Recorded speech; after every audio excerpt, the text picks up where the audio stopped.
So guys, I've had my Galaxy Z Fold 7 for a couple of weeks, and in that time, I've obviously made quite a bit of content about that particular phone. And in the comment section of those videos, I have gotten quite a few requests to kind of go over my home screen layout and what is on my Galaxy Z Fold 7. So in this video, that is what we're going to talk about. Before we get started, quick disclaimer, as usual, I'm capturing the footage of my phone wirelessly because it's just easier for me to do it that way. But because of that, sometimes you'll see an animation play that looks really laggy in the recording.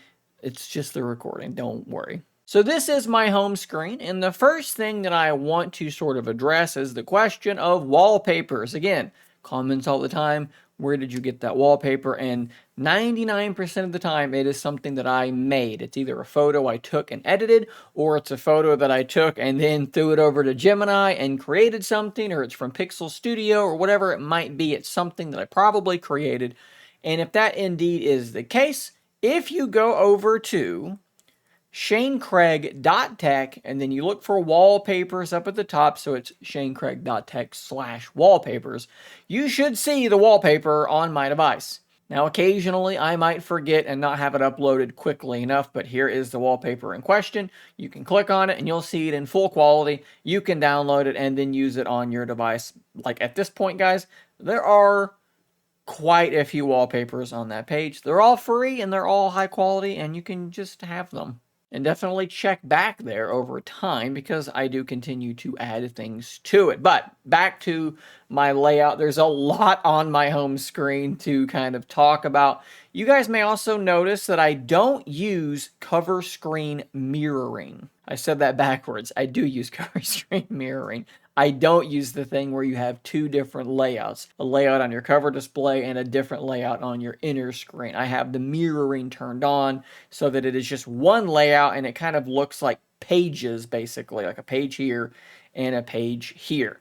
Starting in the top left, we have this widget. This is one I've been asked about a few times, and this is for an application that I myself have been developing, and I'm not ready to talk about it a whole lot yet, but that's what that is. It's my own app, and it's not done, and it's not ready. Eventually, I might release it. This one is from Digital Wellbeing, and what it shows is basically just how much you've been using your phone. If you do your little widget thing here and you just search for Digital Wellbeing or you scroll down to it, you should see it right here. And if you scroll down, it's that one. And it just, like I said, shows screen time. We have the Samsung weather widget and we have the Google search widget. Now, the search widget has been modified just a little bit, and you can do this in the Google app. So if we go into the Google app and we click on your little profile up here and then click on settings, you should see on the left-hand side, customize search widget. And I've got mine set to device, so it themes itself. And then you can kind of play with the transparency if you want to. And then you can actually change the shortcuts.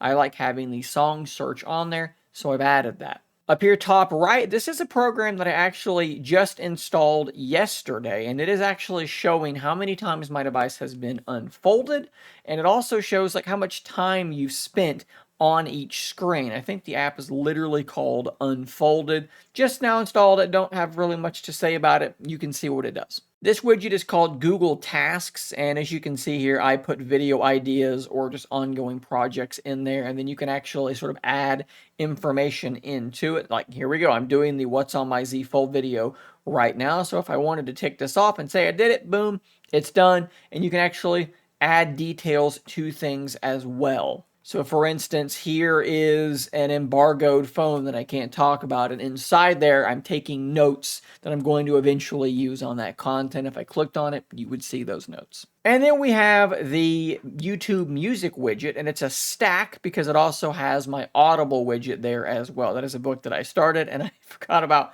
and I need to get back to it. So as you can see, I have 4 folders down here, and all of them are enlarged. If you long press on a folder, you can shrink it or enlarge it. I love having them enlarged because you can just click directly on that icon to launch that application. It basically gives you a section of your screen with a much higher density in terms of rows and columns, but it doesn't extend to the rest of the screen. Really, really like that.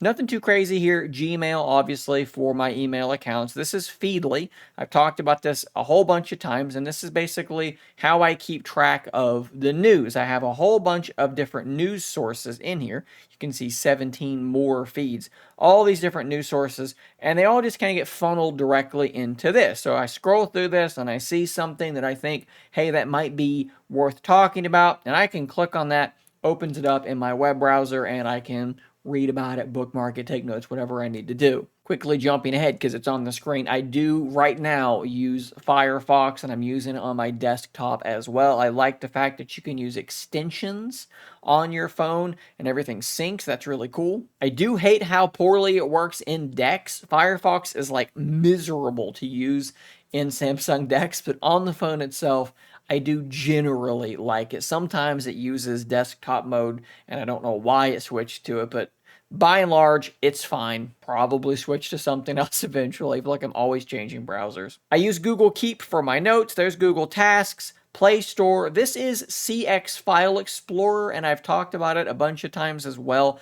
The primary way that I use it is to transfer things to and from my Windows PC. If I was using my Z Fold 7 to quickly shoot some B-roll, I could share that footage. It pops up to this screen. Here is my computer with several different folders I have shared. I click on the folder that I want to use, click on the little save button, and it wirelessly throws it to whatever folder I want. For me, this is very quick, and it's more directed than using Quick Share. I can literally pick the folder that I want to throw it to, and it does work in both directions. Let me see if there's anything weird going on in my downloads folder. There's my downloads folder, and if I wanted to look at one of these images, there's the image. That's on my computer, and I'm quickly viewing it on my phone. So it's a very useful file browser application. And of course, you can look at the files on your phone itself. I just tend to use it to move things to and from my computer. We have Discord, which is something that I use fairly often. We do have a Discord server for the channel that has a whole bunch of people in. I think it's over 1,000 people, but I don't actually remember.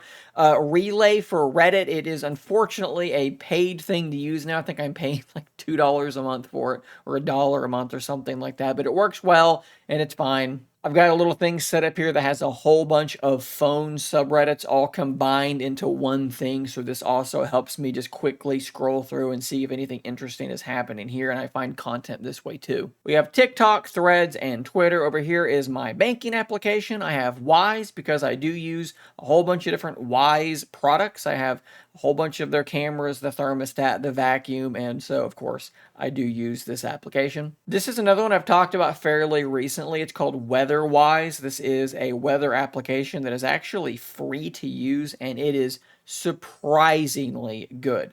Let's click on an area that isn't super close to my house so that I can zoom in and not show you exactly where I live. So you can see that you can select individual radar stations, you can look at velocity, you can look at correlation coefficient. If you're a weather nerd, this is an awesome weather application, but you can also look at satellite or composite. Composite basically just shows the entire planet. Zoomed out too far, let's zoom back in. Shows the entire country so that you're not stuck using individual radar stations, and they are constantly adding features to it. WeatherWise is awesome. This is a shortcut to a function in an app called Merlin, and what it's doing is it's listening for birds. I like to go bird watching sometimes, and this is a great way to identify them very quickly. Next up is iNaturalist. If you see something cool, you take a picture, you throw it in there, you tell it what you've observed, and then people can come in and say, yep, that is what you observed, and you can look at other people's observations and confirm them too, and it's very cool. I almost treat it like a game. And then this is the icon for my application that I've already talked about from this widget up there. We have YouTube Music, and then we have YouTube Studio. I almost forgot to mention the fact that I am using custom icons. And the simplest way, or at least the way that I've done this, maybe there's another way to do it, I don't know. Install GoodLock from the Samsung store, and then we're looking for a module called Theme Park. And then from there, you can go to the Google Play Store, install whatever icon pack you want, and you can sort of add them in here. The pack I'm using is called Borealis. So if you notice that my icons look different, that would be why. Honestly, most of the important things I use all the time are on my home screen. Just a few more maybe small things that you might be able to point out here. I do have the ChatGPT app installed. Collabs is just for Shopify. I sell things through a Shopify collaboration, so I can kind of track my analytics there. What else do we have? Galaxy Enhance X. I talked about this in my more advanced Z Fold 7 tips. It's basically this application that Samsung has that allows you to upscale images and do all sorts of cool things like that. Definitely worth installing from the Samsung store. A lot of you guys ask what carrier I use. Well, there's Mint Mobile. That is what I've been using for actually years now, and I have saved so much money using Mint Mobile. It's literally half the price I was paying for T-Mobile, and that is awesome. I've recently installed Notebook LM after hearing many people talk about how great it is, but I gotta admit something to you guys. I don't know what this application is. I don't know what I'm supposed to do with it, but it's there. Drop a comment and tell me if you're using Notebook LM and what for. Quick Cursor is another really, really cool one. These phones are very large and it's hard to reach the top of the screen. So Quick Cursor, again, talked about it a million times, but allows you to sort of swipe in at the bottom corner of the screen, and then you have a little cursor that you can use to open applications that you would have a hard time reaching. Otherwise, it's my preferred one-handed mode, and it's awesome. Here's a cool one I'll just mention again, Sling TV. You're probably thinking, Shane, why is that cool? Well, it's cool because I don't actually have a subscription. I have a physical antenna and an Air TV box that allows me to stream local television. So if I fire up Sling TV, I don't have the ability to watch like any of this. But if I go to my guide, you will see my local channels that I have actually been able to scan with my antenna and find these stations. So if I decide to choose GMA3, this is literally coming from over the air signal into an antenna that's outside that side of the house, into the Air TV, and being streamed to my phone. And I can use this anywhere that I have an internet connection. The other day, I was watching a preseason football game. The wife wanted to go for a walk around the block, so I said, that's fine. I'll just walk with my phone, and I streamed, again, my own local TV from my antenna to the phone. I just think that's awesome. We have the Ultimate Guitar application, which is terrible, but has a lot of good tabs and chord sheets and things for the guitar, which I like to dabble around with. And yeah, that's really about it, guys. That is what is on my phone. Hopefully some of you found this some combination of entertaining or helpful. Maybe you got some ideas, maybe for the wallpapers or the layout or the folders or the Google search, something. Maybe you got something from this. I hope that you did. Drop some suggestions and comments down below. Thanks for watching. Subscribe for more content just like this. And until next time, stay nerdy, my friends.